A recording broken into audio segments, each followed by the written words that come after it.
Herkese selam inşallah. Ben Efifa'dayım inşallah. Bugünler yepyeni videonun karşınızdayım inşallah.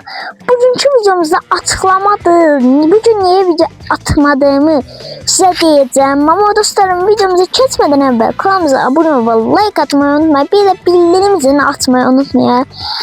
Ne dostlar, niye video atmamamın sebebi bilirim. Kanalımda zaten görürsünüz, çoktandır video atmıram. YouTube'un artık başımı bırakmışım görünüyor.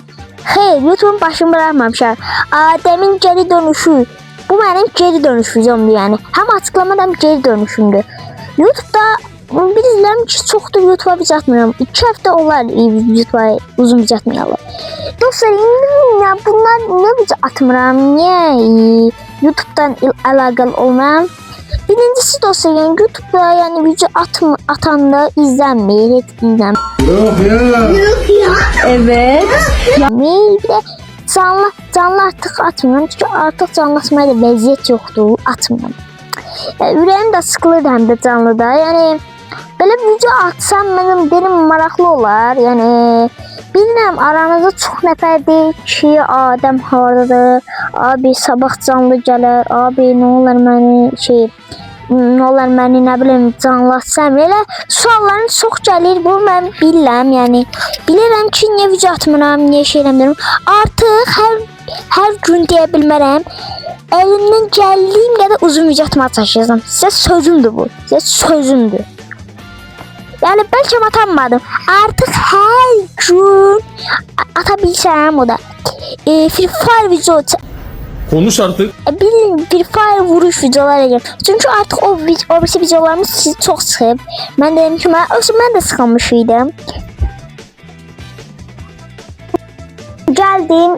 Birçoğunuz yazdı ki abi başka videolar, başka short videolar çək, onda izlənir.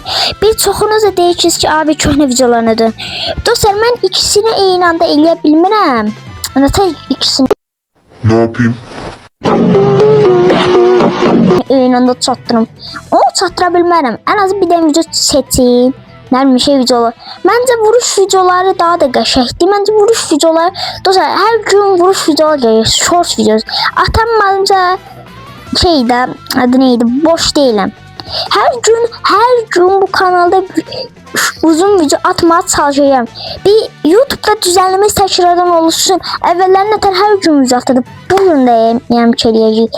Yani aktifliğimiz artık çoxalacaq. Yani bu YouTube'a ne gelmişsə YouTube'un içini temizleyəcəyik. Yani elə deyək. Yani her gün elimden geldiğim qədər video atacağım. Deyim, yani bu da size sözüm olsun. Uzunca atmaya çalışayım. Bir ya da 2 gündən bir uzunca gələcək. Deyim yani. Yani budur. Yani deyirsin, yani çok uzun video atmır. Adem YouTube'u bırakacaq denir olur. Onlara söyleyin ki, kral geri döndü deyirəm. Biz yine geri döndük. Geri döndük, başka işini bilmirəm. Yani geri dönmüşük. Bir dənə sualı mən ilk dəfə deyirəm. Videoya baxanda sıxıla bilərsiniz. Çünki mən belə dəli video çəkməyi çox xoşlayıram. Artıq çox qəşəng videolarla qarşınızda olacağam. Onda sağ olun, salamat qalın. Goodbye. Goodbye. Danışamadım.